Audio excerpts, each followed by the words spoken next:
Salud amigos, tripulantes de nuestra querida, contaminada y única nave espacial. La misma que desde la última vez que nos vimos por estos medios ha dado otra vuelta sobre su eje imaginario y, por supuesto, sigue generando acontecimientos en pleno desarrollo. Los acontecimientos de hoy nos hacen recordar viejas luchas de las que vienen nuevos lauros, porque de alguna manera habrá que reconocer que si la voz del pueblo es la voz de Dios y si las mayorías representan algo en alguna base democrática, hoy ha habido un mensaje en las Naciones Unidas, ese exquisito lugar donde algunos no son más que burócratas bien pagados en dólares, pero otros sí hacen la tareita. Hoy ha habido una aplastante decisión de las mayorías en ese recinto que por tantos años cubrimos allá en Nueva York, junto al Hudson, sobre el bloqueo de los Estados Unidos a la hermana República de Cuba.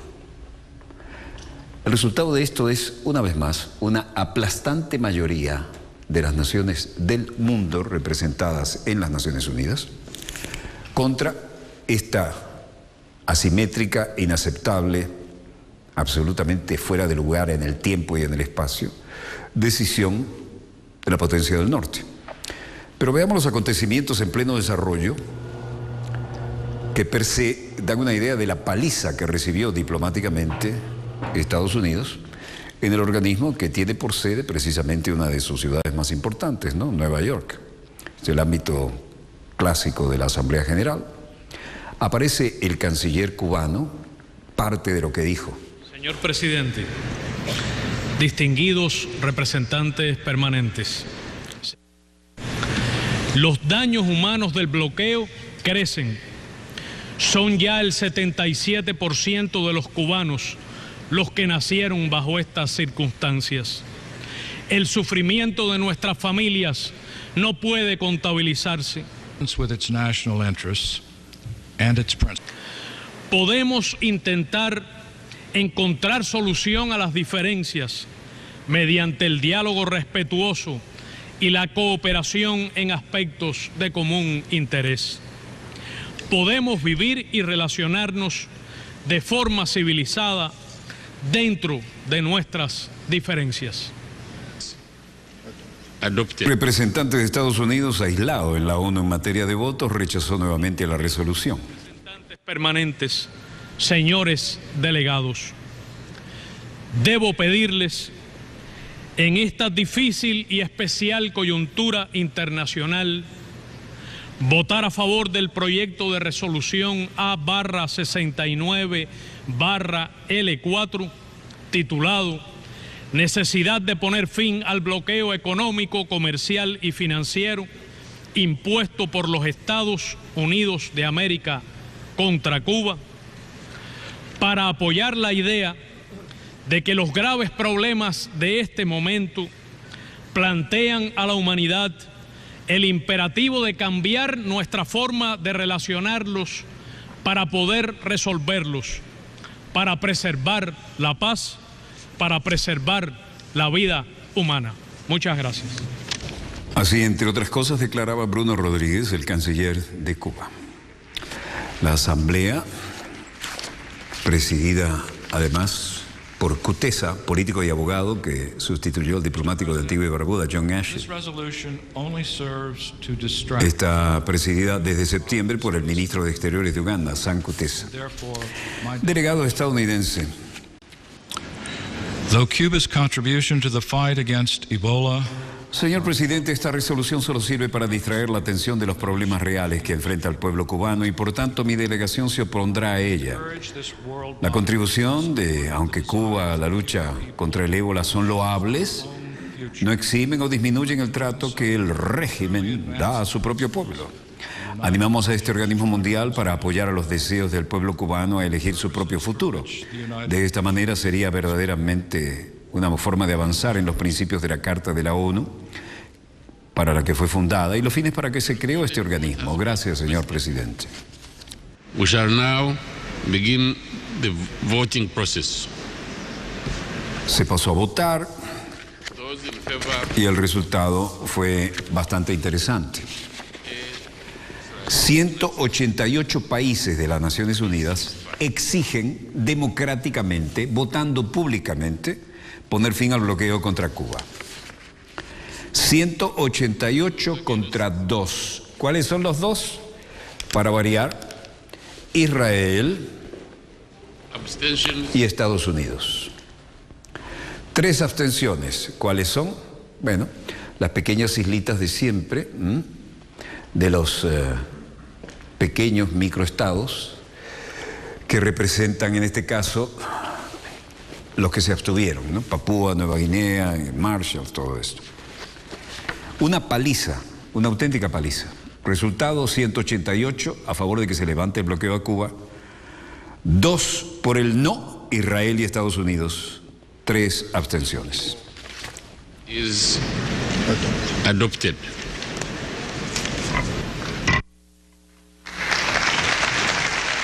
Todos coincidieron en calificar la política estadounidense como inmoral e injustificada e insistieron en que la misma viola la Carta de las Naciones Unidas y de igual forma calificaron el bloqueo de Estados Unidos. Viola la legislación internacional, la justicia y los derechos humanos, ya que retrasa el crecimiento económico y social de la nación caribeña. En La Habana las cosas se veían con filosofía. Alicia Bárcena. Una victoria para Cuba. Lo que tienen que hacer es acabar de levantarlo lo más rápido posible, ¿tú me entiendes? Para entonces nosotros poder seguir adelantando. Diferentes ciudadanos iban explicando su posición respecto y llevando con filosofía las consecuencias del bloqueo. Si no es en este que sea, y vamos a seguir ahí esperando a que eso se elimine radicalmente. Un cantante, Ignacio de Montenegro, también daba su opinión, y luego escucharemos a un estudiante de odontología, Javier Granado, y un jubilado, María Delgado. Nosotros no tiene nada que ver con nuestra posición contra Estados Unidos, ni que somos una amenaza, ni nada por el estilo, simplemente por tener una posición de principio diferente a la de ellos y por ser una espinita clapada desde hace rato.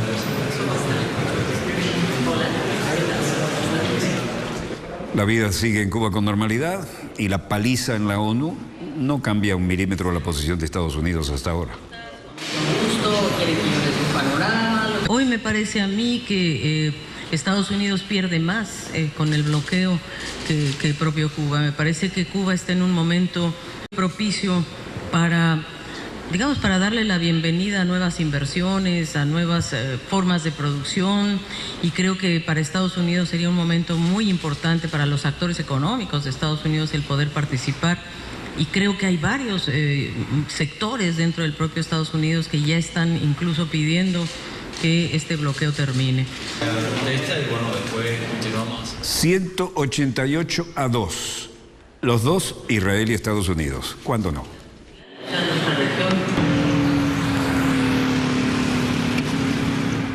El bloqueo sigue su efecto, la gente se ha acomodado a esa realidad y los acontecimientos siguen en pleno desarrollo.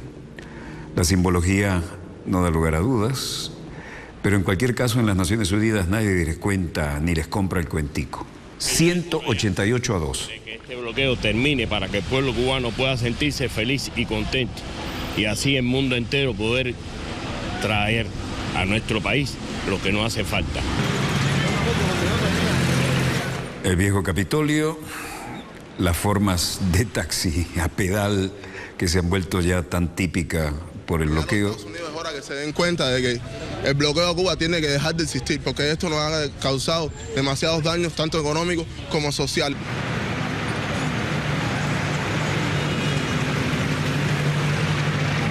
Los viejos Buick, los Ford, todos los modelos que siguen rodando, adaptados a las circunstancias, y el tricolor sigue blandeando, sigue flameando ahí honrosamente, incluso en el bosque de banderas frente a la embajada. Siempre todos los países a favor de Cuba, porque ese es uno de los crímenes más abominables que se está cometiendo. No, ya no es embajada, no es oficina de intereses la que tiene Estados Unidos allí, en pleno malecón. Todo sigue a su ritmo natural.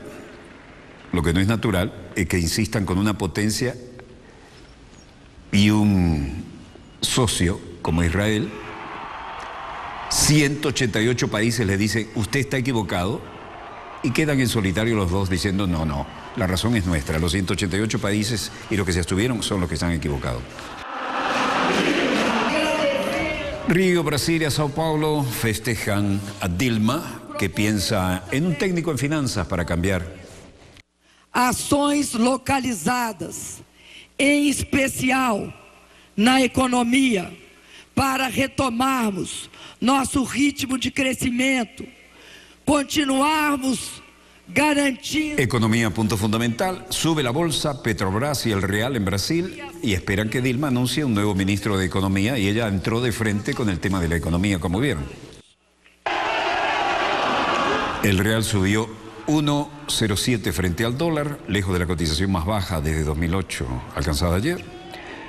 Y los mercados reaccionaron así ante las versiones reproducidas en los principales medios brasileños sobre el inminente cambio de ministros en el área económica, ¿no? Dilma piensa en un técnico en finanzas. Y Folha de São Paulo dice que los mercados demostraron la reacción. Dos programas sociais, do resgate da pobreza, da melhoria da qualidade de vida. El economista Gilberto Braga dice, el mensaje de las urnas fue que el gobierno debe mantener sus programas sociales en lugar y sacando a la gente de la pobreza y darle mejor calidad de vida, pero al mismo tiempo tiene que haber un enfoque de la manera de generar recursos para estos programas y por lo tanto crear condiciones que estimulen la inversión, controlar la inflación y cuidar el dinero público. La importación y exportación se ha movido bastante bien y en general lo que se necesita es un cambio de rumbo dentro del específico tema de la economía. El enorme país tiene con qué. Y el economista Gilberto Braga decía, lo que ocurrió en relación con el real, la moneda brasileña, solo un día después de la elección representa una falta de confianza entre el sector financiero en la capacidad de Rousseff para transformar la economía en su segundo mandato. Da presidente Dilma.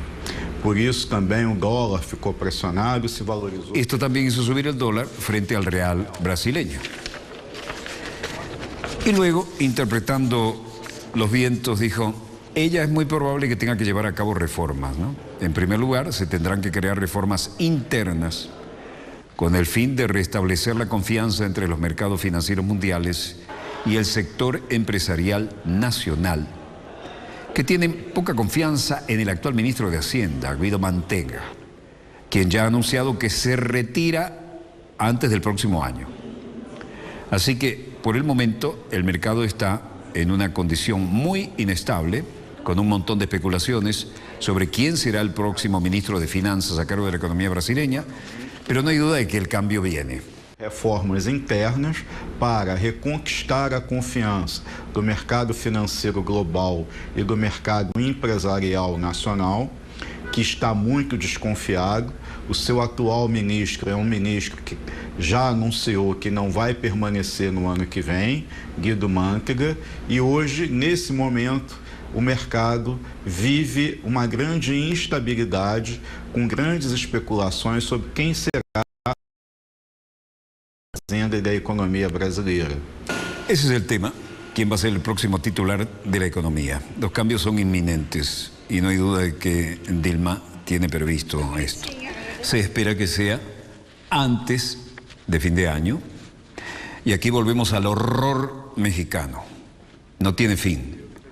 Las autoridades anunciaron haber encontrado otra fosa clandestina en los alrededores de la ciudad de Iguala, en el sur, donde desaparecieron los 43 estudiantes hace más de un mes.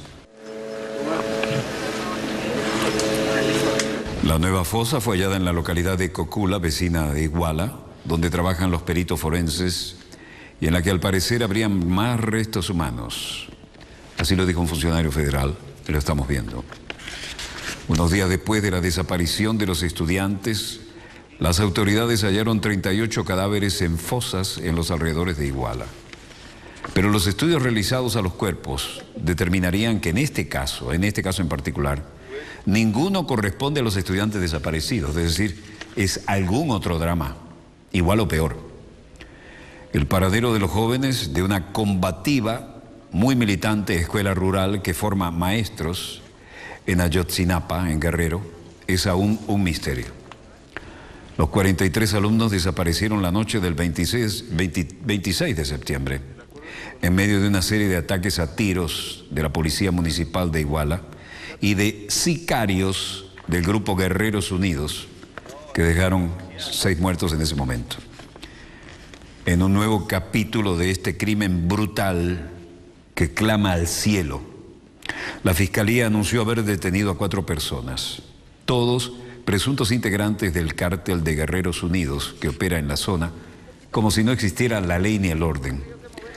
Y es una de las zonas más pobres y violentas del país. Tenemos claramente identificados a los autores intelectuales, decían las autoridades. Hoy tenemos ya a quienes operaron la desaparición de estos jóvenes.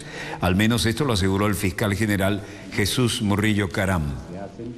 De quienes han confesado y participaron en la noche del 26 de septiembre y la madrugada del 27, ya en la desaparición y destino de ese amplio. Él dice que 2 de ellos confesaron su participación en la desaparición y destino de los estudiantes, y los otros 2 detenidos serían halcones, es decir, vigilantes de Guerreros Unidos. Los detenidos han referido que ellos recibieron a un amplio grupo de personas y en este momento declaran sobre su destino, están todavía declarando. Al mismo tiempo, un grupo especializado de peritos de la Procuraduría y del grupo de expertos argentinos y buscan evidencias para corroborar el dicho de los detenidos. Con las últimas 4 suman ya 56 detenciones entre policías, funcionarios y miembros del narco por este crimen que mantiene al país en vilo. Sobre todo también identificar, como ya se ha hecho, y dar con los responsables intelectuales y materiales de estos muy lamentables hechos. Así lo decía el presidente de la República, Enrique Peña Nieto.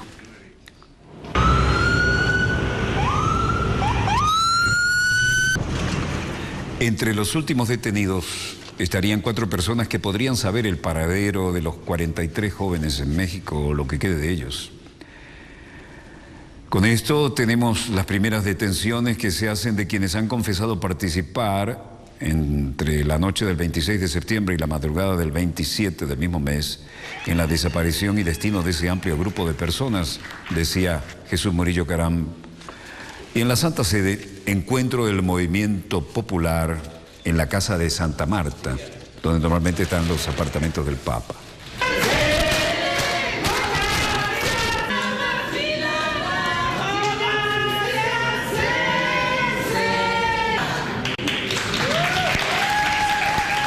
En la oportunidad, el Papa Francisco y Evo Morales sostuvieron un encuentro informal. Presidente de Bolivia, en la audiencia que fue calificado por el Vaticano como informal y no oficial. La reunión tuvo lugar tras la participación del mandatario sudamericano en este encuentro mundial de movimientos populares, una cumbre que convocó a los líderes de organizaciones sociales estos días en el Vaticano. De movimientos populares es un signo. Es un gran signo. Vinieron a poner en presencia de Dios, de la Iglesia, de los pueblos, una realidad muchas veces silenciada. Los pobres no solo padecen la injusticia, sino que también luchan contra ella. Morales y Bergoglio se habían saludado la mañana de este martes en el aula vieja del Sínodo, poco antes del largo discurso que pronunció el pontífice y en el cual reclamó tierra, trabajo y techo para todos. En esta misma sala ubicada en el corazón del Estado Pontificio.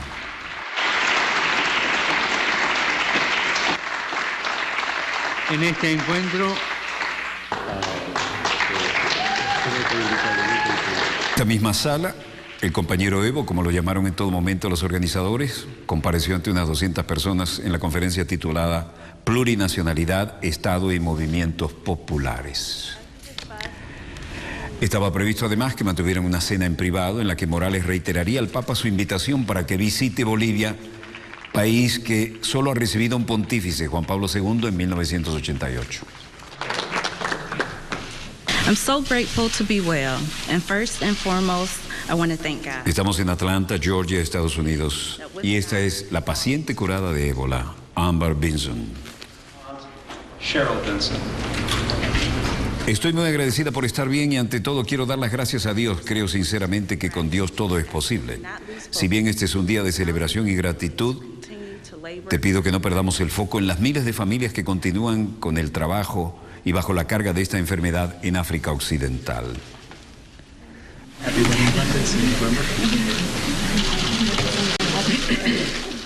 Esta paciente curada es la noticia.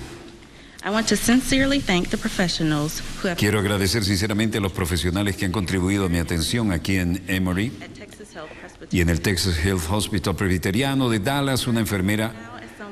Soy una enfermera y ahora como alguien que ha experimentado lo que se siente al ser atendidos a través de una enfermedad potencialmente mortal, estoy muy agradecida por su habilidad excepcional, calidez y cuidado. El doctor Bruce Ribner, experto en enfermedades infecciosas, habla de las lecciones aprendidas durante el tratamiento de los pacientes de ébola. The other thing that we have really changed the mindset on is La otra cosa que hemos cambiado la forma de pensar sobre qué tan agresivo es que podemos estar con los pacientes con la enfermedad del virus del ébola. Yo tendría que decir que el dogma general de nuestra industria en julio fue que si los pacientes se pusieron tan mal que requerían diálisis o asistencia respiratoria, no había propósito al hacer esas intervenciones porque invariablemente morirían. Creemos que hemos demostrado a nuestros colegas en Estados Unidos y en otros lugares que ciertamente ese no es el caso. Y por lo tanto creo que hemos cambiado el algoritmo para la forma agresiva y vamos a estar dispuestos a hacer del cuidado de los pacientes con esta enfermedad del virus del ébola algo mejor. and their passion for healing that makes one of the critical differences in caring for La lista de los que han muerto en Guinea. Y recibimos la información de que un miembro de la brigada cubana que combate el ébola en Guinea falleció este domingo a consecuencia de un paludismo con complicación cerebral. Lo confirmaron las autoridades cubanas. Según un comunicado publicado por el Ministerio de Salud, Jorge Juan Guerra Rodríguez, un economista de 60 años, había llegado a Guinea el pasado 6 de octubre y empezó a presentar problemas de salud el 22 del mismo mes. El diagnóstico de paludismo habría sido confirmado en la clínica Pasteur de Conakry 2 días más tarde. Y estamos en Guinea. Antes de que murieran mis hijos Emilio y Filomena, les encantaba jugar con una pelota. Mi esposa le gustaba llevar al bebé a la espalda, dice Emilio.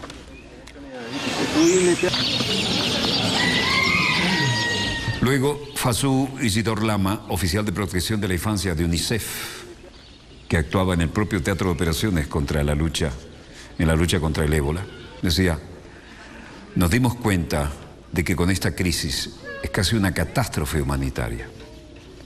¿Por qué lo digo? Porque las personas huyen de sus aldeas, abandonan a sus familias y abandonan a sus hijos.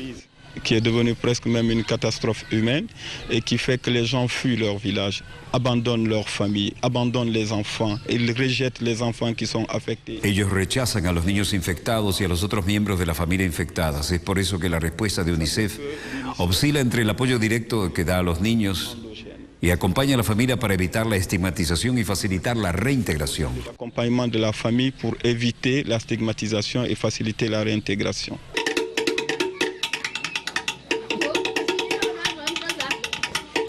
Un niño de 2 años infectado con ébola en Guinea. Así se inició la epidemia. Antes de que hubiera miles de muertes, antes de que el brote provocara temores globales, el ébola atacó a un niño pequeño llamado Emile Kwamuno. Prácticamente nadie conocía al niño de 2 años de edad por su nombre. Ahora el mundo lo conoce como el paciente cero.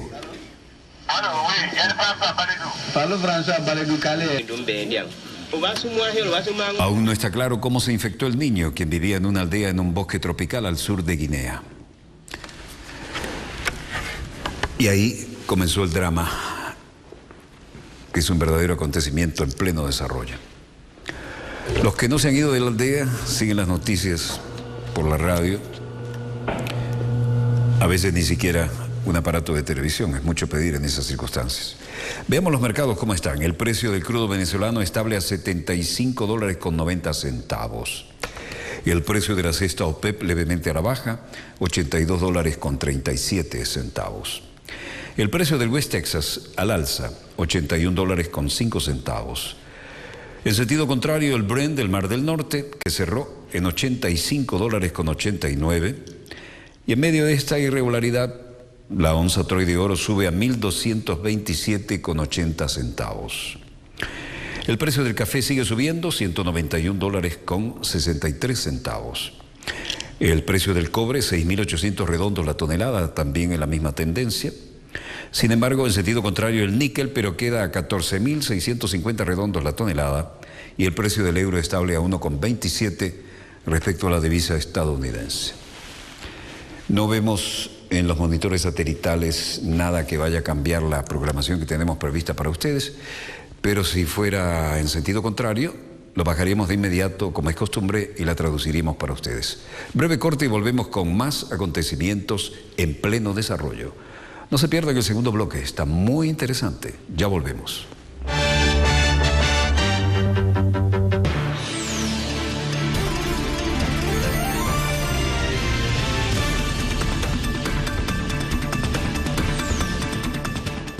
Hoy en Expediente, un entretenimiento popular dominado por una gran corporación. Lo más curioso de la FIFA es que es una organización sin fines de lucro que gana miles de millones de dólares.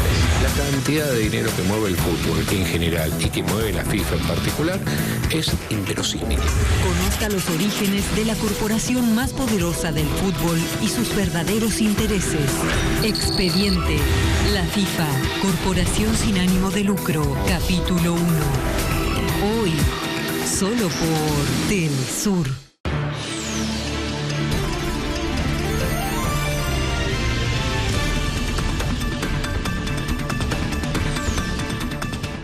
Estaba viendo los monitores de satélites, volvemos con más acontecimientos en pleno desarrollo y está anunciada una conferencia desde la órbita espacial y en cualquier momento podríamos estar conectándonos.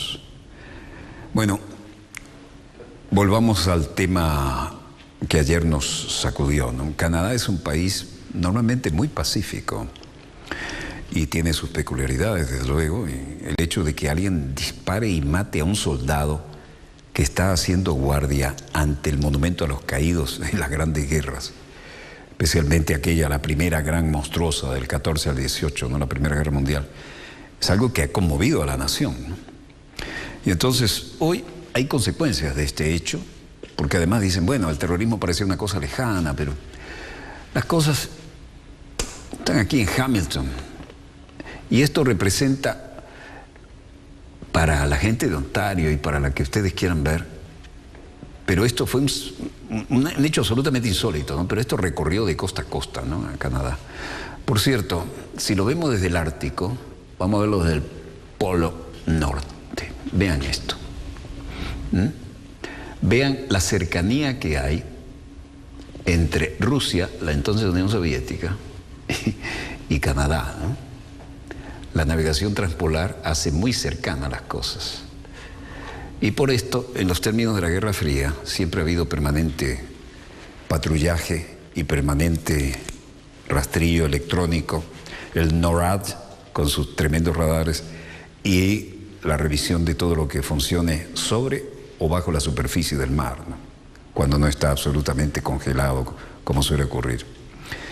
Bueno, Canadá está en shock y todavía, veamos los acontecimientos en pleno desarrollo, todavía no se explica cómo a ellos les tocó esto. Y por supuesto se rindieron honores al cabo en el momento en que lo llevaban a su póster morada. Cubierto con la bandera nacional, con guardia de honor, en Ontario, Hamilton. El cabo Nathan Chirillo fue llevado a su postrer morada. el alcalde Rob Feed y el reverendo Cannon, capellán de la unidad de Chirilo. No olviden que Chirilo formaba parte del ejército, estaba de guardia allí, y el capellán tiene el grado de mayor. Chirilo era un cabo.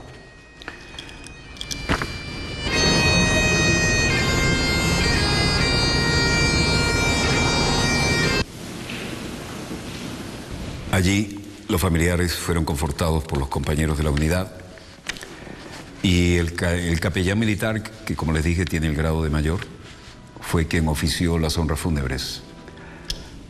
Your death is not in vain.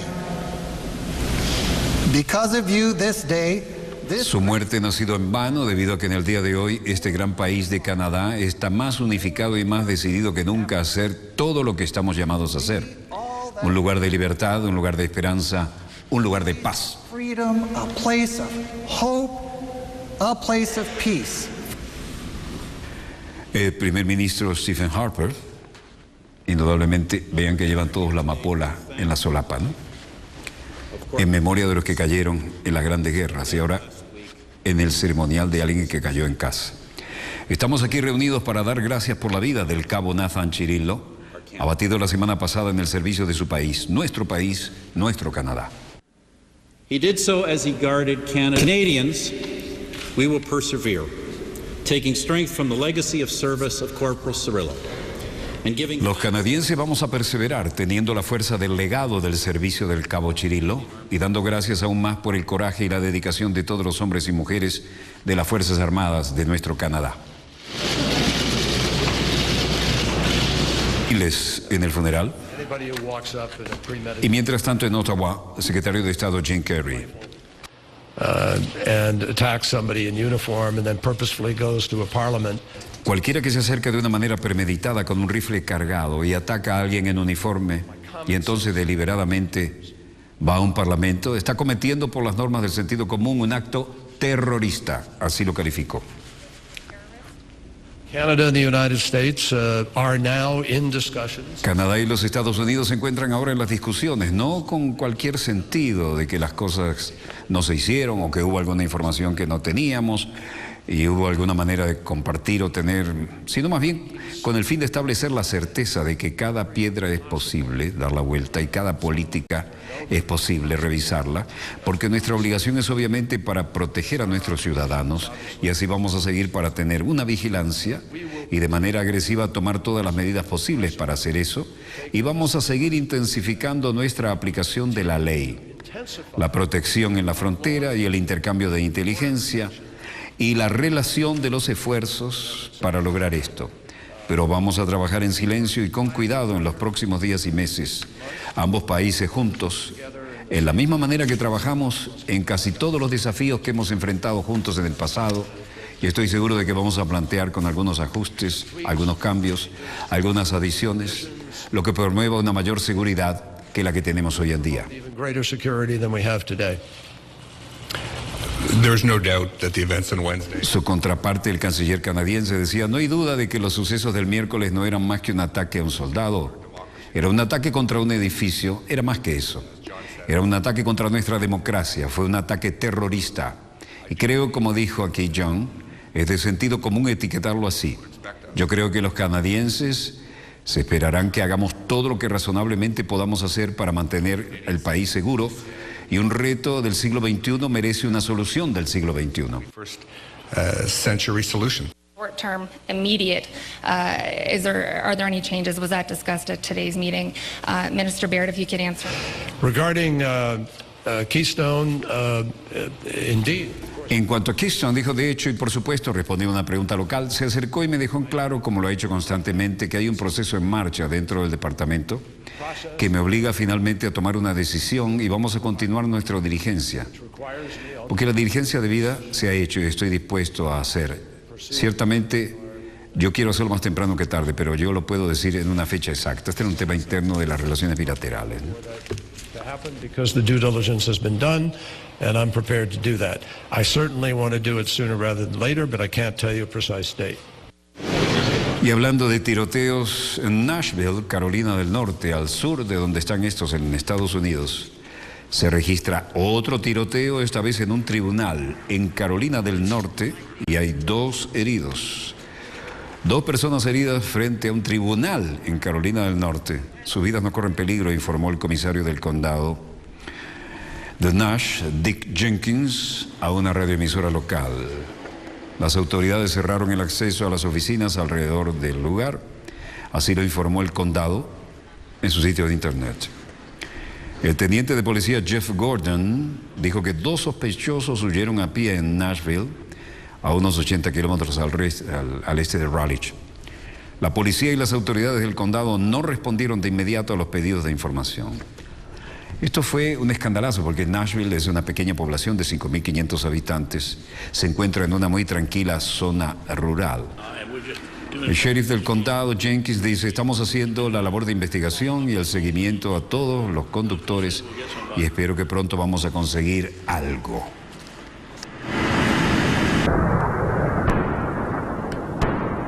Bastante más complicadas las cosas en Siria. Esto es Kobani, visto desde la frontera turca. Las explosiones seguían sacudiendo la ciudad siria asediada de Kobani, por cuanto la coalición liderada por Estados Unidos llevó a cabo ataques aéreos contra militantes del Estado Islámico en el esfuerzo internacional para detener el avance del grupo musulmán. Grandes columnas de humo se veían en el cielo de la ciudad sitiada de las colinas que dominan la frontera, donde se ve a las personas que se reúnen para ir a ver los combates que se desarrollan frente a ellos. Y en ocasiones incluso aplauden cuando ataques aéreos dirigidos a los militantes del Estado Islámico se llevan a cabo. La guerra para ellos, de aquí, de donde están las cámaras, es un espectáculo cercano en pleno desarrollo.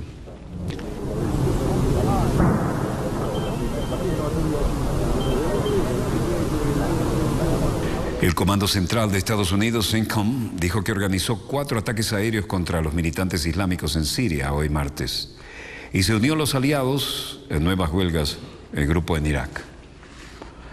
En Siria, la aviación estadounidense fue tras los objetivos cerca de la ciudad fronteriza de Kobani, la que estamos viendo en el horizonte cercano, destruyendo una pequeña unidad del Estado Islámico, según dicen, no hay manera de ir allí a comprobarlo, y 4 posiciones de combate identificadas claramente en lo que era una hermosa y progresista ciudad hasta hace poco.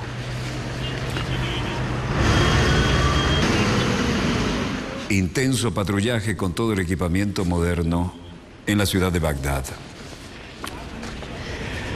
El portavoz de la policía local en lucha contra el terrorismo, Samir al-Subaili, dice: nuestra fuerza de lucha contra el terrorismo, representado por el equipo de tácticas y de despliegue táctico, llegó aquí para abordar la situación de miedo en la que vive la población iraquí.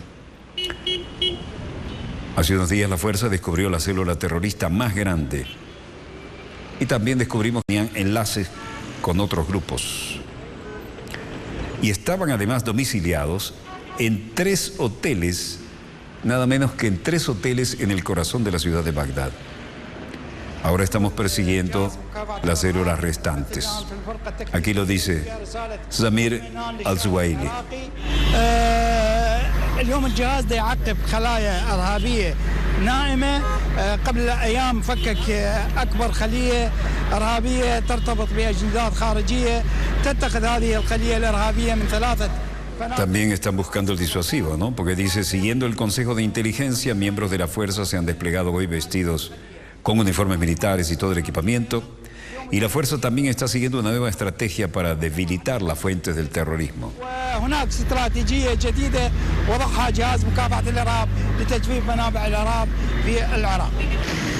Fuertemente armados, con nuevos equipos y unidades, enmascarados de la unidad antiterrorista de Irak, patrullaban conspicuamente las calles de Bagdad y llevando a cabo registros de vehículos. El portavoz de la unidad dijo que estaban persiguiendo células secretas adicionales después de descubrir una gran celda con domicilio en hoteles. Una célula que además vivía como si fueran turistas de primera en hoteles, 3 hoteles de la capital. Coche bomba en Bagdad, para variar. Esto en el Coral Palace Hotel. Resultados a la vista. funcionario de seguridad iraquí de alto nivel recientemente estimó que había 1.500 miembros de la célula terrorista durmiendo que hibernan en el oeste de Bagdad y otros 1.000 en zonas fuera de la capital. Dijo que sus metas eran penetrar en la fabricación de la zona verde creada por la Fuerza de Estados Unidos, un enclave fortificado de edificios gubernamentales en las orillas orientales del Tigris, y labrar enclaves al oeste de Bagdad y en áreas circundantes. Como se ve, Bagdad no tiene un día de paz. Ni qué contarles que cuando estaba Saddam Hussein ahí, no se movía una mosca sin que la controlaran las autoridades, ¿no? Ahí sí que la gente dormía tranquila y con la puerta abierta.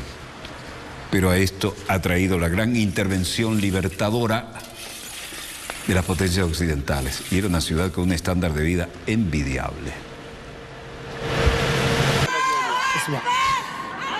No podía salir a cenar con absoluta tranquilidad en exquisitos restaurantes a la orilla del Tigris. Bueno, nos cambiamos de situación.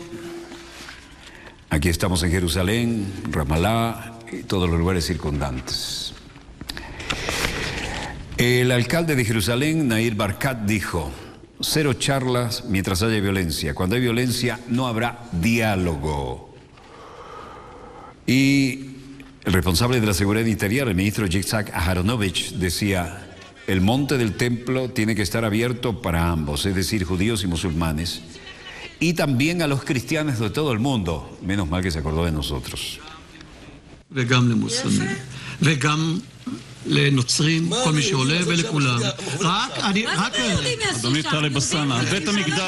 En este debate en la Knesset, el miembro Moti Yogueb del Hogar Judío decía: nuestro templo quedó allí 1000 años, antes había una mezquita y seguirá estando allí por varios años, no tienes nada que buscar allí.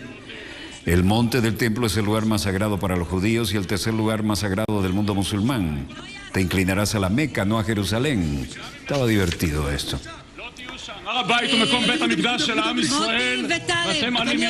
Taleb Hassana, miembro del Parlamento Árabe Israelí, decía: no hay nada para los judíos allí, es un lugar sagrado para nosotros los musulmanes.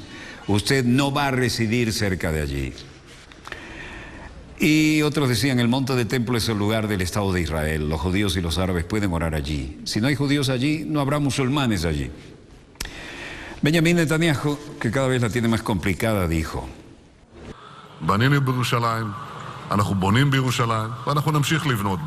violando toda resolución de la ONU desafiante, dijo: hemos construido en Jerusalén, estamos construyendo en Jerusalén y vamos a seguir construyendo en Jerusalén. He oído las afirmaciones de que la construcción en los barrios judíos en Jerusalén está impulsando la paz más lejos.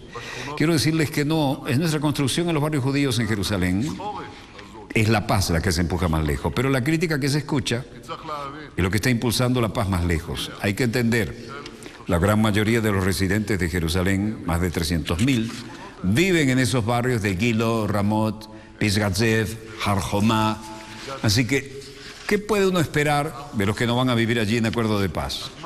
Por lo tanto, este tipo de declaraciones está desconcertado, los desconecta de la realidad. Los palestinos se distancian así también de la realidad y son alentados a falsas afirmaciones. Y están alentando las falsas afirmaciones de los palestinos, y al hacerlos están empujando más lejos la paz.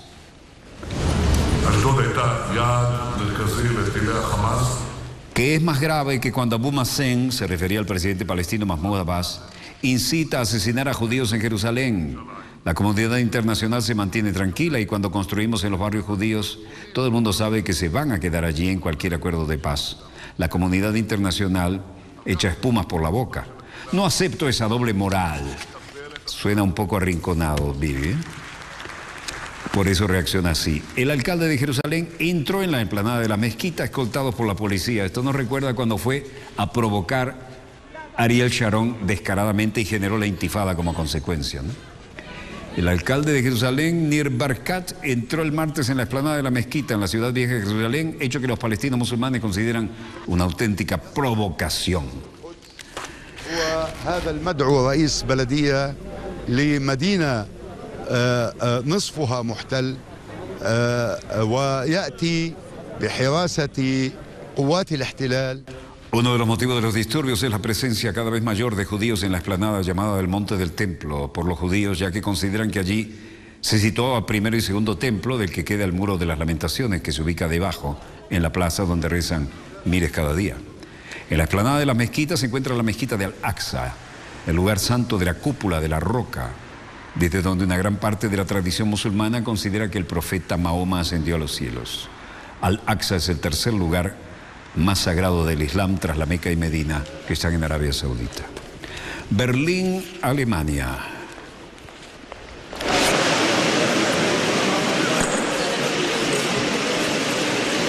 El canciller alemán Frank-Walter Steinmeier declara, mientras Berlín acoge la conferencia sobre los refugiados de Siria. Aquí el hombre está acompañado del secretario de la Liga Árabe, Nabil Al-Arabi, y hay declaraciones interesantes de Frank-Walter Steinmeier. Él dice, la conferencia de Berlín de hoy tiene una razón va presentando a cada uno de los importantes visitantes que vienen a la conferencia, ¿no? Steinmeier dijo, la conferencia de Berlín de hoy tiene una razón muy específica, que tal vez podríamos no necesitar un cambio de perspectiva, sino una ampliación de las perspectivas. Fue presentando para la oportunidad de la foto a cada uno allí, ¿no? Y estaban por su orden Nabil El-Arabi, el alto comisionado de las Naciones Unidas para los Refugiados, Antonio Guterres, y la alta representativa para Asuntos Exteriores, Federica Mogherini, luego el canciller francés Laurent Fabius, el primer ministro libanés Taman al-Salam, y está con Fabius, por supuesto. Luego vendría el primer ministro del Líbano, Taman Salam, con Steinmeier. Y todo esto, la oportunidad de fotos, ¿no?, en un evento importante como este. Y luego lo que se esperaba eran las declaraciones, ¿no? Steinmeier fue al grano, no se podía seguir corriendo la arruga porque Berlín está en la conferencia sobre los refugiados de Siria.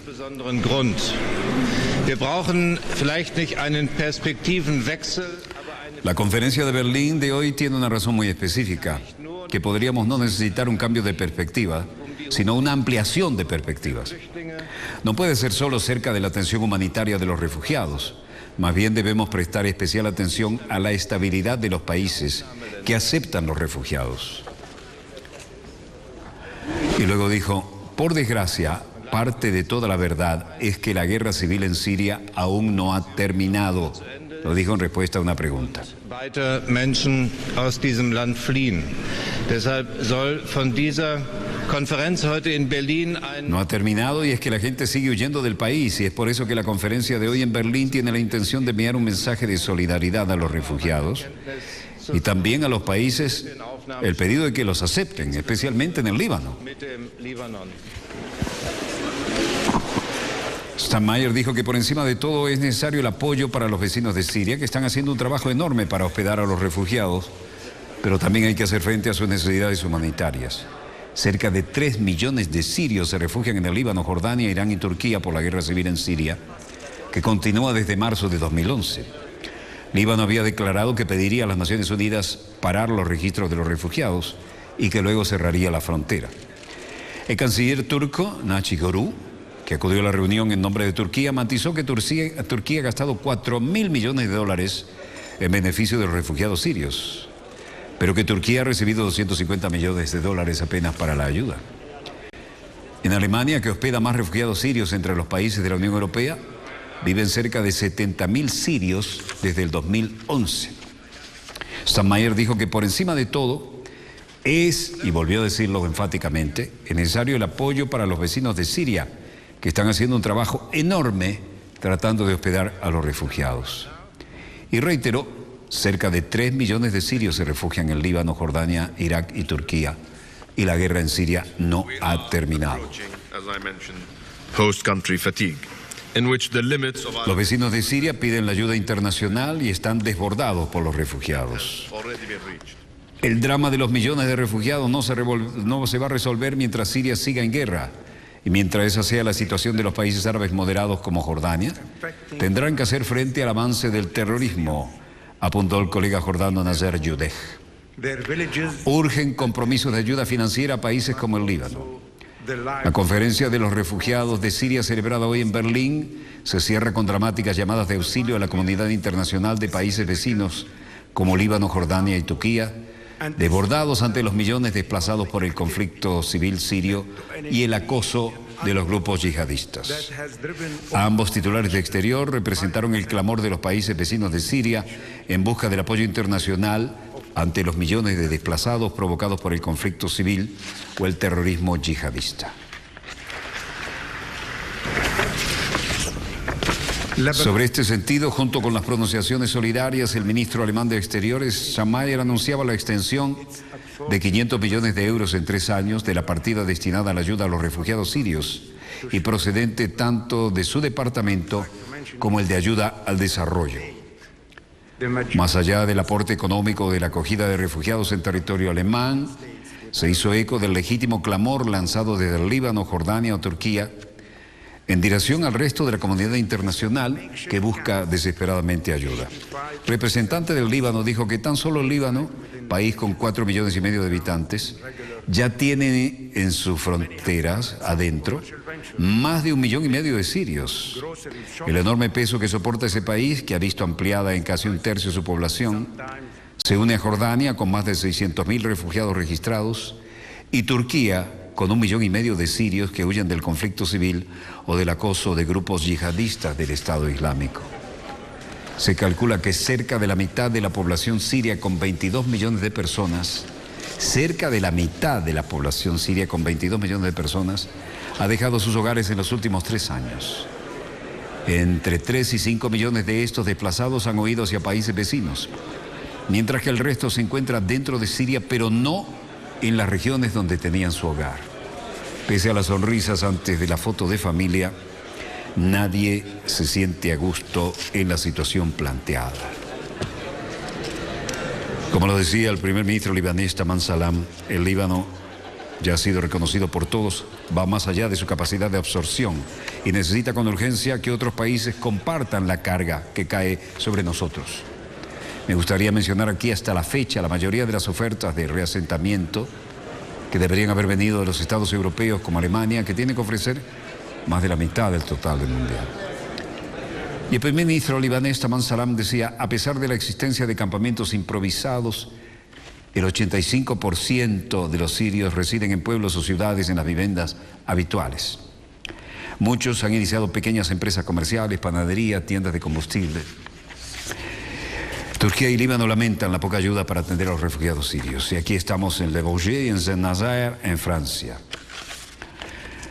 El ministro de Defensa francés, Jean-Yves Le Drian, decía, el ministro francés Hollande dijo en su momento que si las condiciones políticas no cambian, no podía asegurar que autorizaría la entrega de los portahelicópteros de la clase Mistral que espera Rusia, aunque el compromiso existía. Él va a hacer su decisión en el momento de la entrega. Y eso sería en noviembre. Estamos viendo aquí el Mistral. Había encargado varios Rusia y de pronto la entrega no procedía. Y luego Hervé Guilou, representante de las canteras, decía: Les conditions politiques ne changeaient pas, il n'imaginait pas donner l'autorisation de livraison. Il prendra sa décision au moment de la livraison. El presidente es el único que va a decidir finalmente si se cumplen las condiciones para entregar estos barcos Mistral, portahelicópteros a Rusia o no. Y yo no estoy en la cabeza. Tenemos que respetar la soberanía y la cadena de mandos. El Mistral y todo lo demás se ha vuelto un tema permanente por las presiones que cambiaron lo que era un negocio cerrado, ¿no? Francia espera decidir en noviembre si entrega a Rusia el primero de los portahelicópteros Mistral, que son de una gran capacidad de la proyección del poderío naval y aeronaval a tierra, ¿no? Y eso lo comunicó este martes en esta reunión el ministro galo de Defensa, Jean-Yves Le Drian. El presidente declaró que no habrá su visto bueno para la entrega del buque si no cambia la situación política. Y el lunes pasado el portavoz del Sindicato de los Trabajadores del astillero Mistral comentó a Novosti que la entrega del primer portahelicópteros Mistral llamado Vladivostok estaba prevista para el 14 de noviembre y todavía piensan que puede ser. Al mismo tiempo señaló que no es la fecha definitiva, aunque los miembros del sindicato ya se preparan para la ceremonia de entrega.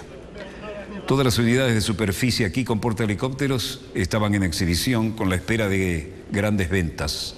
Pero la compañía francesa DZNS y la rusa Rosoboronexport firmaron en 2011 un contrato por valor de 1.200 millones de euros para suministro de 2 portahelicópteros de la clase Mistral. Y la Armada rusa debe recibir el primer buque a finales de 2014 y aquí tenemos el Mistral en el 2015. Washington se opone a que Francia suministre los portahelicópteros a Rusia en medio de la crisis de Ucrania. En septiembre pasado, el presidente francés François Hollande afirmó que ve inoportuno suministrar los Mistral a Rusia debido a su presunta implicación en la crisis ucraniana. Más tarde, un portavoz del Elíseo indicó que en sus declaraciones el mandatario galo presentó únicamente su postura política, que no es vinculante jurídicamente. Rusia, en más de una ocasión, dijo que llevaría a Francia ante los tribunales si anula el contrato y advirtió que las cuantiosas multas las tendrá que pagar París. Hora exacta del cierre de nuestro dossier, lo dejamos con ese Mistral en el horizonte y les decimos que volveremos mañana, Dios mediante, cuando nuestra querida, contaminada y única nave espacial haya dado otra vuelta sobre su eje imaginario y estemos aquí para contarles la pequeña gran historia de las próximas 24 horas. Donde quiera que se encuentren de ese lado del receptor, muchas gracias por permitirnos estar allí con ustedes. Desde el estudio 3 de Venezolana de Televisión, les habló Walter Martínez. Disponga usted de las cámaras, señor director.